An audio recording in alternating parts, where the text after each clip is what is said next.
I was at the University of Pennsylvania in like 1982 through 85, okay? And I went to a lecture that he gave, and he said things like, well, as every school child and quantum field theorist knows, yeah, just like spontaneously laughing for no reason, the number of generations is tied to the index of an elliptic operator on a Calabi-Yau manifold. And the guy next to me says, I've been a quantum field theorist for 40 years. I don't know any of this stuff. Whoa. Right? So he came onto the scene and started telling us how everything was going to fit together. And nobody had ever heard a story like this. This is, by the way, lost to history because we've fictionalized what happened with string theory. This person was so far ahead that nobody wanted to contradict him. He said this was the way. You know, there are 5 string theories or whatever there are, 6, 4, I can't remember. And it's going to be one of them, and in 10 years we'll have the whole thing wrapped up.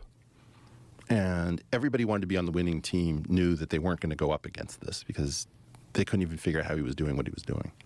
And what was really going on was very different than people understood.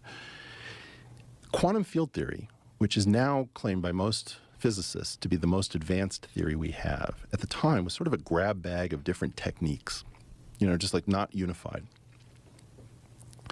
He saw that this was effectively a coherent whole, and with help from a couple of other people who are often not as well acknowledged, one of which would be Michael Atiyah, another which would be Graham Siegel, another which would be Dan Quillen, and my good friend and postdoctoral advisor, Isidore Singer.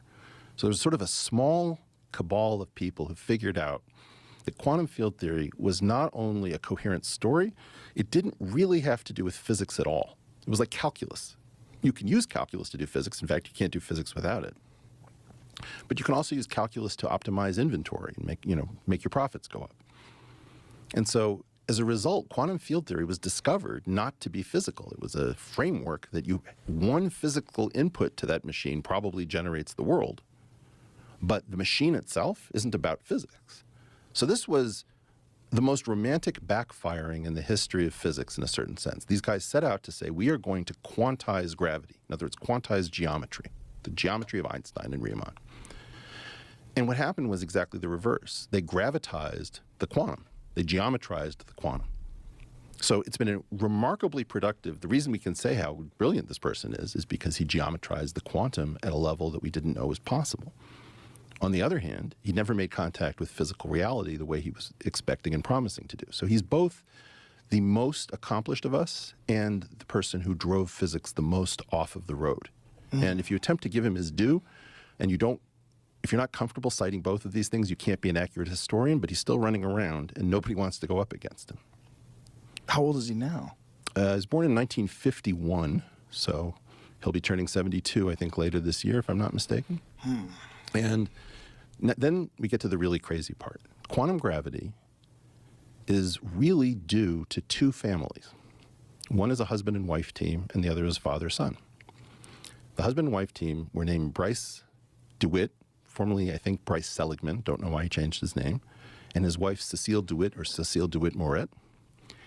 And the father-son team was Louis Witten, who is still alive, now 101 years old, and Edward Witten. And then the really weird stuff happens. And this is why I was like curious about UFOs and gravity and all this stuff. The actual genesis of these 2 families having this outsized impact on the future of theoretical physics comes from 2 different people who are almost never talked about. Matter of fact, most physicists have no idea their names. One is named Agnew Bainson, and the other is named Roger Babson. And these 2 guys were deep into anti-gravity.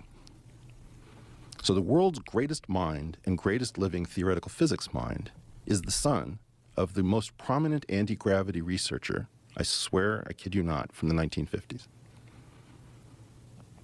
Whoa. Whoa.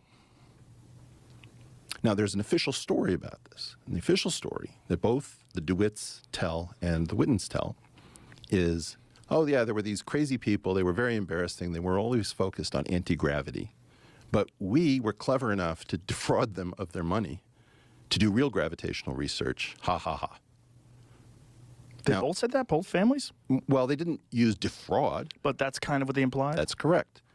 because it's an embarrassment. And in order to understand this hugely productive period relative to the stagnation is incredibly high prestige. Like most of the positions at the Institute for Advanced Study, the top physics department ostensibly in the world, right? You had a director named Robert Dijkgraaf, string theorist. You had Edward Witten, string theorist. Natty Seiberg, string theorist. Juan Maldacena, string theorist. And you had this guy, Nima Arkani Hamed, who I hope you will have on this program, who is amazing, who is not a string theorist, but very string sympathetic. This thing dominated. It just took over.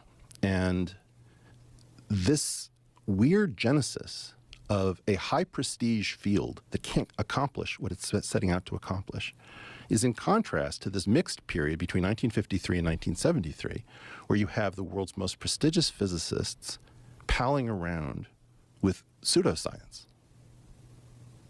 UFO type stuff, gravity shielding, all this stuff. So Babson is so crazy. You can't even believe the story is true. But he claims that his sister drowned in a pond because even though she was a good swimmer, she couldn't overcome gravity. So gravity becomes his sworn enemy. And he's going to use his fortune that he's predicted from, that he's gotten from predicting the crash of 1929 because of Newton's laws. What goes up must come down. So he gets out of the stock market 6 months early.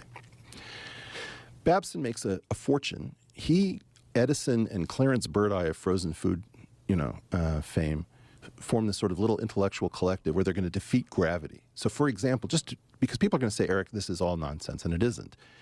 Jamie, is it possible to pull up a stone monument at Tufts University to the anti-gravity that was done there? So put in Tufts stone anti-gravity. This guy littered universities all across the country with these monuments to prove that this anti-gravity stuff was actually taking place at American universities. And he established an essay contest. All right, so check this out. This monument has been erected by the Gravity Research Foundation, Roger Babson, founder, to remind students of the blessings forthcoming when science determines what gravity is and how it works and how it may be controlled. This is about UFOs and the idea that we are going to harness the power of gravity and we are going to get a supreme advantage. And these stones are littered around the country.